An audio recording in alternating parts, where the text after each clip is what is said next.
दोस्तों नमस्कार, आप सभी का हमारे YouTube चैनल पर स्वागत है। तो अगर आप लोग क्लास 12 बायोलॉजी के स्टूडेंट हैं और 2023 में बोर्ड परीक्षा देने वाले हैं तो हमारे YouTube चैनल पर आप सभी लोगों के लिए बहुत ही ज़्यादा महत्वपूर्ण सीरीज चलाई जा रही है, जिसके अंतर्गत सबसे पहले हम लोगों ने जो आपकी क्लास 12 बायोलॉजी होती है उसमें जो आपकी पूरी किताब होती है उसमें से आपका जो सबसे ज़्यादा महत्वपूर्ण आपके जो अति लघु उत्तरीय प्रश्न होते हैं उसको कराया जा रहा है। ठीक, तो उसके अंतर्गत अभी तक हम लोगों ने 40 सबसे ज़्यादा महत्वपूर्ण जो आपके अति लघु उत्तरीय प्रश्न होते हैं उसको हम लोग कर चुके थे और उसके आगे के जो प्रश्न होते हैं वो आज की इस वीडियो में करने वाले, यानी कि 2-3 पार्ट आपके और आएंगे इस अति लघु उत्तरीय टॉपिक से। उसके बाद फिर आपका जो टॉपिक होगा पूरी तरीके से समाप्त हो जाएगा। फिर आप लोग कमेंट करके बताना कि इसके बाद में फिर किस टॉपिक पर वीडियो बनाया जाए। क्लास 12 बायोलॉजी की बात करें अगर आप लोग कहेंगे तो क्लास 12 बायोलॉजी में पूरी किताब से जो आपके जितने भी महत्वपूर्ण दीर्घ उत्तरीय प्रश्न होते हैं उसका टॉपिक पर वीडियो बनाया जाएगा। अगर आप लोग कहेंगे तो लघु उत्तरीय टॉपिक पर वीडियो बनाया जाएगा, यानी कि जिस भी टॉपिक पर आप लोग सबसे पहले कमेंट करेंगे और जिस टॉपिक पर भी आपके ज़्यादा कमेंट आएंगे उस टॉपिक पर वीडियो को बनाया जाएगा। ठीक, तो वीडियो में आगे बढ़ने से पहले मैं आपको बताना चाहता हूँ कि अगर आप लोगों को क्लास 12 बायोलॉजी की जो पूरी बुक होती है उसमें जितने भी चैप्टर होते हैं उन सभी का नोट चाहिए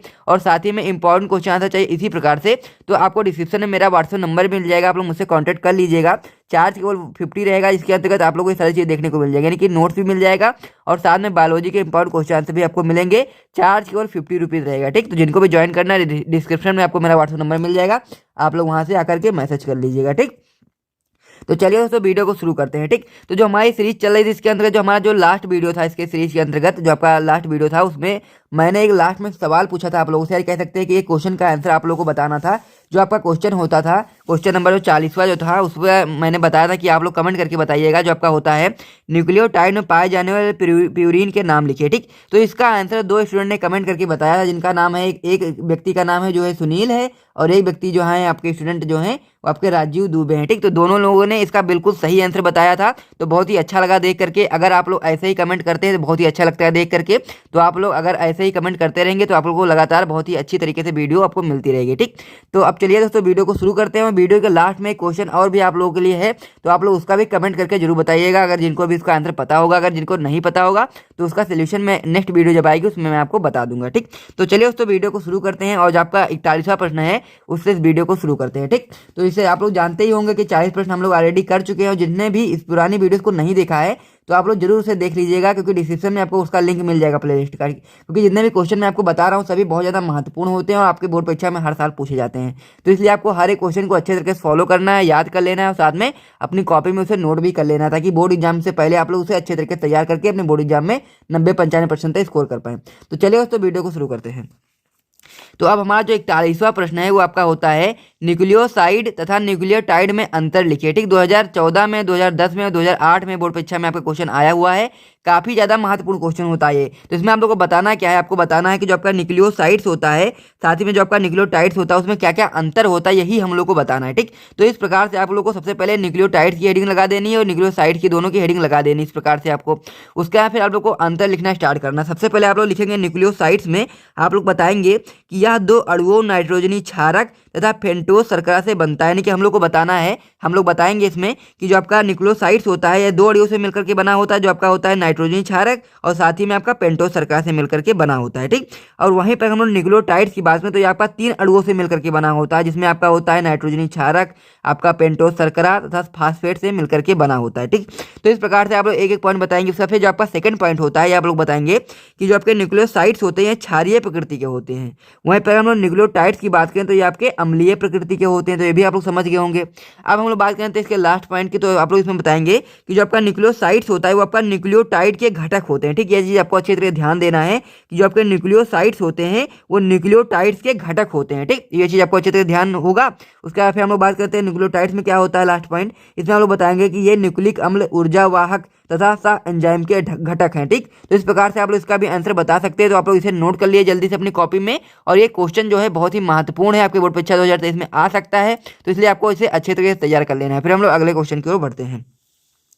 इसमें हमारा अगला क्वेश्चन होता है जो आपका होता है प्रत्येक डीऑक्सीराइबोन्यूक्लियोटाइड अणु किन यौगिकों के एक एक अणु के जुड़ने से बनता है। ठीक, तो नीचे वाला पेज में हटा देता हूं ताकि आप लोग को सभी चीजें अच्छे तरीके से दिखाई दें। तो ये इस प्रकार से आपका क्वेश्चन है कि प्रत्येक डीऑक्सी राइबोन्यूक्लियोटाइड अणु किन यौगिकों के एक एक अणु के जुड़ने से बनता है, अथवा डीएनए में कितनी न्यूक्लियोटाइड इकाइयाँ होती हैं। यानी कि ये क्वेश्चन जो आपका होता है ये आपका दो प्रकार से पूछा जा सकता है। तो अगर आप लोग से पूछा जाए कि डीएनए में कितनी न्यूक्लियोटाइड पाई जाती हैं या फिर कह सकते हैं न्यूक्लियोटाइड इकाइयाँ होती हैं, तो अभी आप लोग इसका आंसर यही बताएंगे। और अगर आपसे जो पहला वाला क्वेश्चन इसमें दिया गया है वो अगर पूछा जाए तब भी आप लोग को इसका आंसर यही बताना है। ठीक, तो आप लोग समझ गए होंगे। तो इसका हम लोग आंसर देख लेते हैं कि इसका आंसर आप लोगों को किस प्रकार से बताना है। तो इसका आंसर आप लोग बताएंगे कि प्रत्येक डीऑक्सी राइबोन्यूक्लियोटाइड या फिर जिसे हम लोग डीएनए कहते हैं, जो आपका अणु होता है वो आपका डीऑक्सी राइबोस शर्करा से मिलकर के बना होता है, फास्फेट मूलक से बनकर बना होता है तथा आपका नाइट्रोजन क्षारक। यानी कि हम लोग कह सकते हैं कि जो आपका डीएनए अणु होता है वो आपका डीऑक्सी राइबोस शर्करा, फास्फोर मूलक तथा एक नाइट्रोजन क्षारक जैसा कि आपका एडेनिन, ग्वानिन, साइटोसिन तथा थाइमिन के जुड़ने से बनता है। ठीक, तो ये चीज़ आपको अच्छे से याद कर लेना है। फिर हम लोग आगे बढ़ते हैं। ये तीनों इकाइयां मिलकर के न्यूक्लियोटाइड का निर्माण करते हैं। यानी कि जो ये तीन इकाइयां हैं जैसे कि आपका हो गया डीऑक्सी राइबोस शर्करा, फास्फोर मूलक तथा नाइट्रोजन क्षारक, ये तीनों इकाइयां मिलकर के क्या करती हैं, न्यूक्लियोटाइड का निर्माण करती हैं, जो आपके चार प्रकार के होते हैं। यानी कि जो न्यूक्लियोटाइड होता है आपका वो आपका चार प्रकार का होता है। इसमें आप लोग का पहला प्रकार होता है डीऑक्सी एडिनाइलिक अम्ल, दूसरा प्रकार इसमें होता है आपका डीऑक्सी गुएनाइलिक अम्ल, और तीसरा प्रकार इसमें आपका होता है डीऑक्सी साइटिटाइडिलिक अम्ल, और चौथा प्रकार इसमें होता है आपका डीऑक्सी थाइमिडाइलिक अम्ल। ठीक, तो इस प्रकार से आपको इसको अच्छे तरीके से याद कर लेना है। इंपॉर्टेंट क्वेश्चन ये भी आपका होता है, तो इसे भी आप लोग नोट कर लीजिए। फिर हम लोग अगले क्वेश्चन की ओर बढ़ते हैं। इसमें हमारा जो अगला क्वेश्चन है काफ़ी ज़्यादा महत्वपूर्ण क्वेश्चन हो जाता है, क्योंकि आपका बहुविकल्पी में पूछा जा सकता है। तो ये क्वेश्चन आपका होता है क्लाइनेफिल्टर एवं टर्नर सिंड्रोम के गुणसूत्रों की संख्या बताइए। यानी कि हम लोग को बताना है कि जो आपका क्लाइनफिल्टर सिंड्रोम है और साथ ही में आपका जो टर्नर सिंड्रोम है उसमें गुणसूत्रों की संख्या जो होती है वो कितनी होती है। 2019 में और 2020 में, यानी कि लगातार दो बार आपकी बोर्ड परीक्षा में आया हुआ है, काफ़ी ज़्यादा महत्वपूर्ण क्वेश्चन है। तो आप लोग बताएंगे जो आपका क्लाइनफिल्टर सिंड्रोम होता है उसमें जो गुणसूत्रों की जो संख्या होती है वो 46 से अधिक होती है। आपको पता होगा जो कह सकते हैं इंसान में क्या होता है कि 46 गुणसूत्र पाए जाते हैं, लेकिन जब 46 से अधिक हो जाएगा तो क्या हो जाएगा, उसमें रोग उत्पन्न हो जाएगा। और 46 से अधिक जब गुणसूत्र होते हैं तो व्यक्ति में जो रोग होता है वो कैसा होता है, क्लाइनफिल्टर सिंड्रोम होता है। ठीक, तो इस प्रकार से आपको ध्यान देना है। और इस प्रकार से आप लोग बता सकते हैं कि 44 तो होता है, साथ में आप लोग यहाँ पर देख लेंगे एक्स एक्स वाई हो गया, साथ ही में आप लोग देख सकते हैं 44 plus x x x y हो गया। इस प्रकार से आप लोग बता सकते हैं कि इस प्रकार से क्या है, 44 है, 2 इसमें और जोड़ेगा तो कितना हो जाएगा, 46 हो जाएगा, और एक और साथ में जुड़ जाएगा तो कितना हो जाएगा, 47 हो जाएगा। यानी कि ज़्यादा हो जाएगा 46 से, तो क्या होगा, एक रोग उत्पन्न हो जाएगा, जो रोग आपका होगा क्लाइनफिल्टर सिंड्रोम। ठीक, तो इस प्रकार से आपको ध्यान देना है। 46 से ज़्यादा हो सकता है, 46 से 47 हो सकता है, 48 हो सकता है। तो इस प्रकार से आपका क्लाइनफिल्टर सिंड्रोम हो जाता है।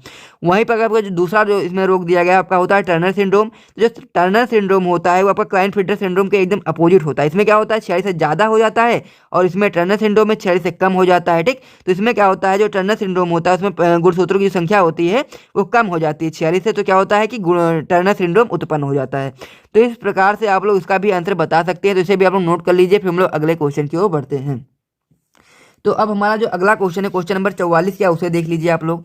तो आपका जो क्वेश्चन नंबर 44 है बहुत ज़्यादा महत्वपूर्ण क्वेश्चन है, जो आपका होता है डाउन सिंड्रोम क्या है, इस पर एक या कह सकते हैं इस पर टिप्पणी लिखिए। ठीक, तो काफ़ी ज़्यादा महत्वपूर्ण क्वेश्चन है आपका। ये बोर्ड परीक्षा आपके 2020 में, 18 में, 19 में, 16 में और 6 में, यानी कि 5 बार आपकी बोर्ड परीक्षा में आया हुआ है। काफ़ी ज़्यादा महत्वपूर्ण क्वेश्चन है। और ये जो आपका डाउन सिंड्रोम जो आपका क्वेश्चन है, ये आपका क्वेश्चन अलग तरीके से पूछा जा सकता है। आपसे पूछा जा सकता है कि मंगोल जड़ता किसे कहते हैं, इस प्रकार से भी क्वेश्चन आपका पूछा जा सकता है। तो अगर आप लोगों से 2 प्रकार से क्वेश्चन पूछा जाएगा तो आपको आंसर यही बताना है। ठीक, तो क्या क्या चीज़ें लिखनी है आप लोग समझ लीजिए। तो अगर आपका डाउन सिंड्रोम क्वेश्चन आता है तो आप लोग इस प्रकार से बताएंगे कि जो आपका डाउन सिंड्रोम होता है उसको सर्वप्रथम लैगडान डाउन ने सन 1866 ईस्वी में खोजा था। ठीक, ये चीज़ आपको ध्यान देना है कि डाउन सिंड्रोम को सर्वप्रथम लैगडान डाउन ने सन 1866 ईस्वी में खोजा था। यह रोग 21वें जोड़ी गुणसूत्र में ऑटोसोम में एक गुणसूत्र की अधिकता से होता है। ये चीज़ आपको ध्यान देना है कि जो 21वां जोड़ी जो गुणसूत्र होता है उसमें क्या होता है, अधिकता हो जाती है, जिसकी वजह से ये रोग उत्पन्न हो जाता है, जिसे हम लोग क्या कहते हैं, त्रिगुणता कहलाती है। ठीक, इस प्रकार इस रोग से ग्रस्त व्यक्ति में गुणसूत्रों की संख्या होती है वो 46 के स्थान पर 47 होती है, क्योंकि क्या होता है 21वें गुणसूत्र में इसके एक गुणसूत्र बढ़ जाता है, इस वजह से 46 के स्थान पर कितने गुणसूत्र हो जाते हैं, इसमें 47 गुणसूत्र हो जाते हैं। इस रोग से ग्रसित व्यक्ति में चेहरा जो होता है वो मंगोलियन लोगों की भांति दिखाई देता है, जैसा कि उसका जो माथा होता है चौड़ा हो जाता है, कद जो होता है छोटा होता है, और उसकी जो त्वचा होती है खुरदुरी होती है, जीभ जो होती है वो मोटी होती है, और साथ ही में मंद बुद्धि टाइप में होता है वो। तो इस प्रकार से आदि जो लक्षण होते हैं वो आपके कह सकते हैं मंगोल जड़ता के लक्षण होते हैं, या फिर कह सकते हैं डाउन सिंड्रोम के लक्षण होते हैं। ठीक, तो इस कारण इस रोग को हम लोग मंगोलियन जड़ता भी कहते हैं। ठीक, तो इस प्रकार से आप लोग इसे भी नोट कर लीजिए। फिर हम लोग अगले क्वेश्चन की ओर बढ़ते हैं।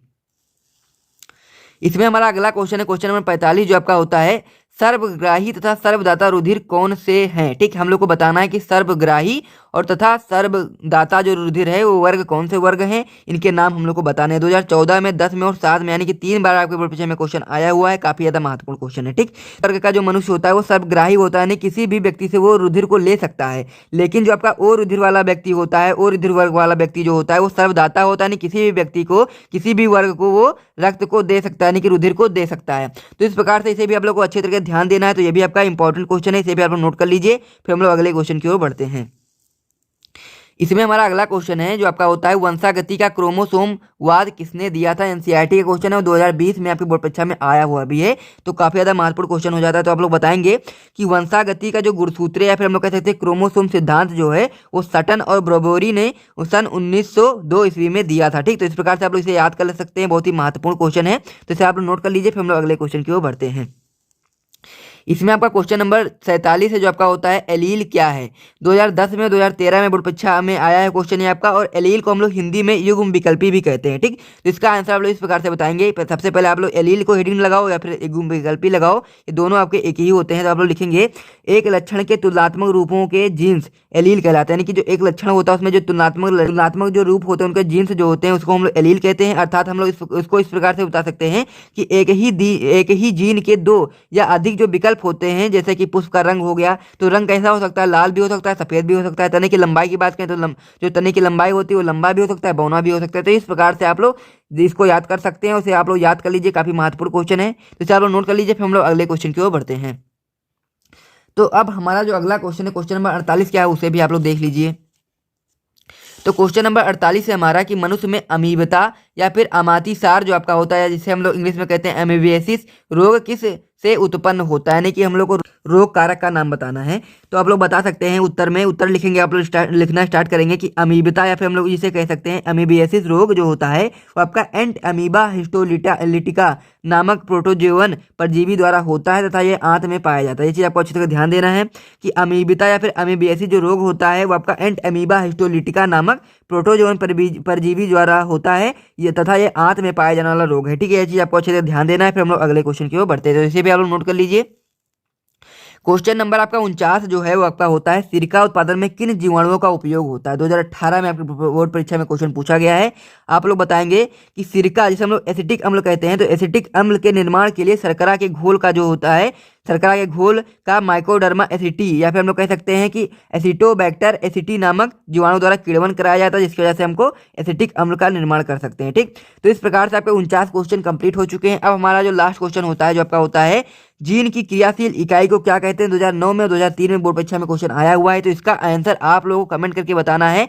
तो अगर आप लोग कमेंट करके नहीं बता पाएंगे तो नेक्स्ट वीडियो में उसका भी आपको सोल्यूशन बता दिएगा। ठीक, तो अगर आपको वीडियो अच्छी लगी है तो वीडियो को लाइक कर दिए, साथ में चैनल को भी सब्सक्राइब कर दिए। मिलते हैं नेक्स्ट वीडियो में, तब तक के लिए जय हिंद।